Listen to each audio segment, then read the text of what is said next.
Welcome to CineMyles, the show for cinephiles. I'm your host, Miles Hughes. I'm joined today by Mr. Joshua Taylor. I'm in a Prius with a maniac. And we just saw Sausage Party at the request of my follower, Jordan Bourne. You're welcome. Sorry it's like a month late, but you know, I saw it. I saw it here. This is a review.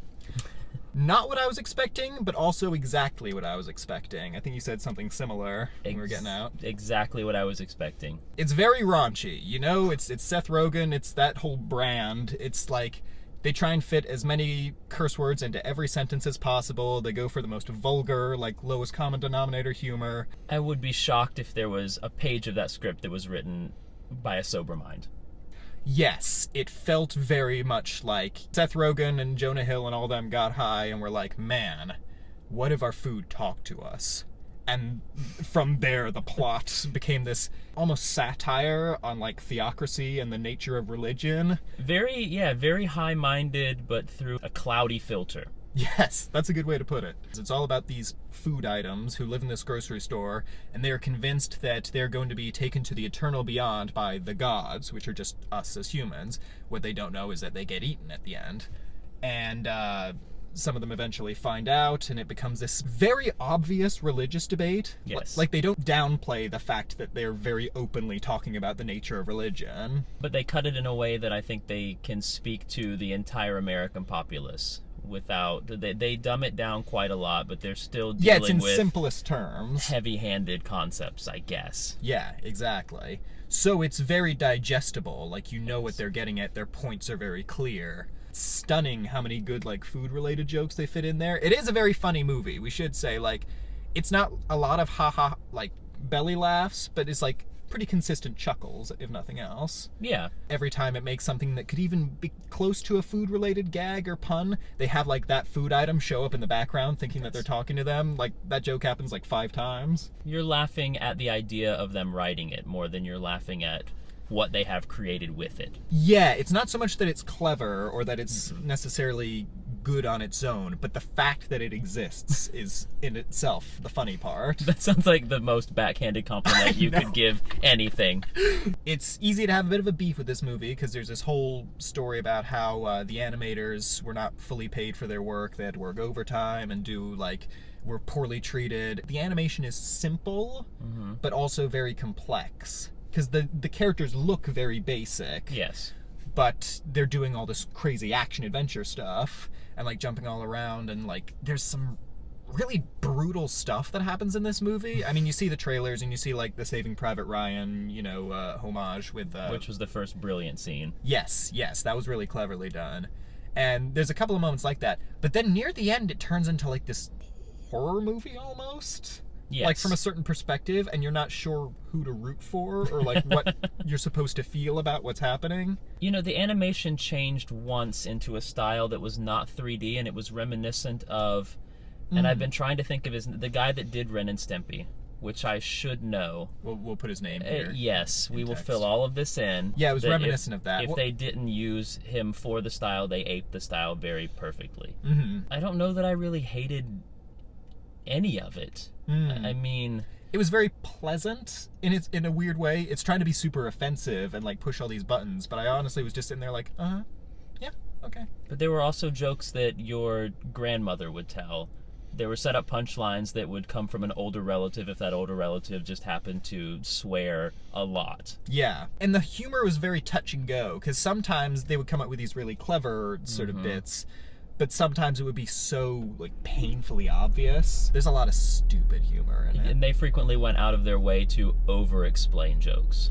Yeah, well, like, the main villain is a douche. Like, a literal douche. And, you know, I hope you enjoy hearing the word douche, because they really hammer home how much of a douche he is. But he's got to act like the biggest douche in the world, because you see that's the joke, that he's a douche. It was interesting watching the end credits, because they list all the voice actors that were in the movie, and they've got an insanely good cast, like Edward Norton and Salma Hayek and Bill Hader and Kristen Wiig and all these like really big names are in it. Danny McBride, you know, Michael Cera. Half the time I couldn't tell Like, obviously you recognize Seth Rogen. Yeah. Michael Cera Little, Jonah Hill Little, Jonah like Hill, some of the bigger ones. But then a lot of them, like Edward Norton's like doing like this weird like Woody Allen impersonation. He's like a bagel. Why get all these big names? Because they can. Because they can. Yeah. And that is crazy to me. Like when Adam Sandler was at the height of his popularity and he was able to do a movie like 8 Crazy Nights, which is terrible. Drunk with power, like this R-rated comedy. Yeah. And now Seth Rogen's kind of in that position. He can kind of do whatever he wants to do. Is this his 8 Crazy Nights? I think this is his 8 Crazy Nights. Oh. I said before that it was the most backhanded compliment I'd ever heard, but you just bested that. I think that takes the That's cake. 2. That's 2 for 2. Okay, I've done the same movie dozens of times. Let's do that movie in animated form and be making this weird kind of angry point. They're stoner comedies. They're gonna be stoner comedies, but it was a little more highbrow than most of your stoner fare. I mean, his previous work. They were all genuinely funny and genuinely entertaining, and this was funny and entertaining, but kind of like, who gives a shit? It would have worked better as a short film.